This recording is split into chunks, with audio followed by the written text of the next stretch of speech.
Hello friends, आज हम पढ़ने वाले हैं ईंट मनके तथा अस्थियाँ, जो कि है हिस्ट्री क्लास 12 का चैप्टर 1 का इम्पोर्टेंट क्वेश्चन, जो आपके एग्जाम के लिए काफ़ी इम्पोर्टेंट है। तो चलिए हम क्वेश्चन को देखते हैं। क्वेश्चन नंबर 1, हड़प्पा के संदर्भ में संस्कृत शब्द का प्रयोग पुरातत्वविदों के निम्नलिखित में से किन विशेषताओं के आधार पर किया गया है? इसका ऑप्शन डी है 1, 2 और 3।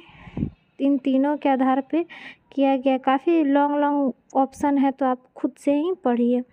क्वेश्चन नंबर 2, हड़प्पा के काल निर्धारण के संदर्भ में निम्नलिखित में से कौन सी तिथि पर सामान्यतः पुरातत्वविद सहमत है? 2600 से 1900 ईसा पूर्व के मध्य। क्वेश्चन नंबर 3, हड़प्पा की संस्कृति के विस्तार में चेलिस्तान शब्द का प्रयोग किस क्षेत्र के लिए किया जाता है? था रेगिस्तान से लगा हुआ पाकिस्तान का रेगिस्तानी क्षेत्र के लिए इसका प्रयोग किया जाता है।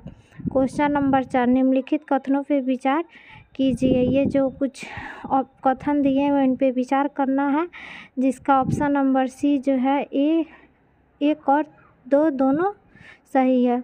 क्वेश्चन नंबर 5, ये भी हड़प्पा सभ्यता की कृषि प्रौद्योगिकी के संदर्भ में निम्नलिखित कथनों पर विचार कीजिए। इस पे भी कुछ कथन दिया हुआ है, जो कि आप खुद ही पढ़िए तो अच्छा होगा। क्वेश्चन नंबर 6, गणेश्वर जोधपुरा संस्कृति किस हड़प्पाई स्थल का सूचक है? खेतड़ी। क्वेश्चन नंबर 7, यह सबसे पहले खोजा गया हड़प्पाई स्थल है। इसमें बस्ती 2 भागों में विभाजित है। एक भाग छोटा लेकिन ऊंचाई पर बनाया गया है। 3, इसमें भवन निर्माण का कार्य चबूतरों पर एक निश्चित क्षेत्र तक सीमित किया गया है, जो नियोजन का बेहतरीन उदाहरण है। इन स्थलों में क्या संबंधित है? तो इन स्थलों में जो है मोहनजोदड़ो से ये सब संबंधित है। क्वेश्चन नंबर 8, निम्नलिखित कथनों पर विचार कीजिए। ये भी कुछ कथन दिए हुए हैं, जिन्हें आप खुद पढ़िए समझिए। इसका आंसर बी होगा, केवल 1 और 2। क्वेश्चन नंबर 9, हड़प्पा सभ्यता के संदर्भ में निम्नलिखित कथनों में कौन सा कथन असत्य है? इसमें कुछ कथन दिए हुए, इसमें आपको असत्य कथन ढूंढना है, जो ऑप्शन डी है। क्वेश्चन नंबर 10, फायांस का संबंध निम्नलिखित में से किससे है? बालू तथा रंग व चिपचिपे पदार्थ से बनाया गया मिश्रण से फायांस का संबंध है। क्वेश्चन नंबर 11, हड़प्पा सभ्यता में शिल्प उत्पादन के संदर्भ में निम्नलिखित कथनों पर विचार कीजिए। इसमें भी कुछ कथन दिया हुआ है, जो आप पढ़िए और देखिए। क्वेश्चन नंबर 12, निम्नलिखित में से कौन से क्षेत्र शंख निर्मित वस्तुओं तथा पच्चीसकारी वस्तुओं के निर्माण के प्रमुख केंद्र हैं? गणेश्वर तथा बालाकोट जो है पच्चीसकारी वस्तुओं के निर्माण के प्रमुख केंद्र है। क्वेश्चन नंबर 13, कौन सी वस्तुएं शिल्प उत्पादन केंद्रों की पहचान में सहायक है?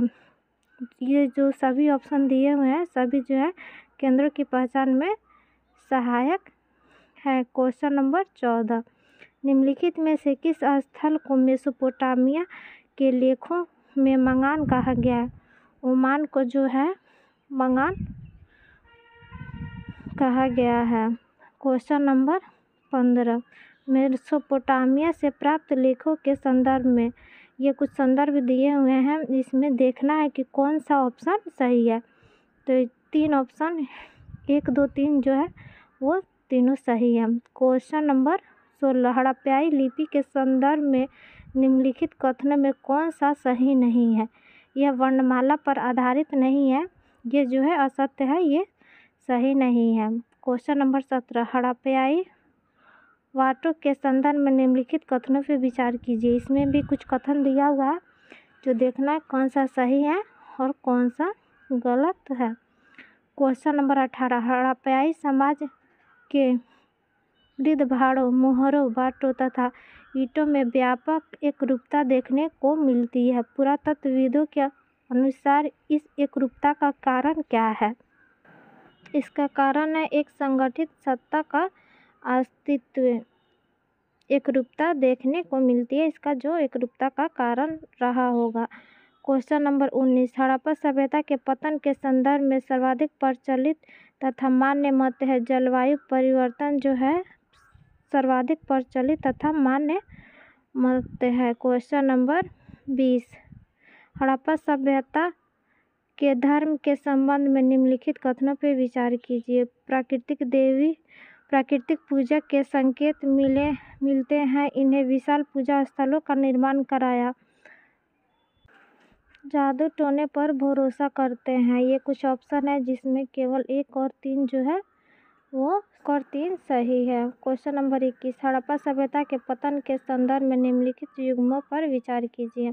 इसका केवल 3 जो है आंसर सही है, यानी ऑप्शन नंबर सी जो है सही है। Question number 22, the story of Indian archaeology किसकी पुस्तक है? S.N. राव की जो है ये पुस्तक है। ये कुछ इम्पोर्टेंट 22 क्वेश्चन थे जो आपके एग्ज़ाम के लिए काफ़ी इम्पोर्टेंट है। आई होप आपको इस वीडियो से काफ़ी हेल्प होगा। Thank you.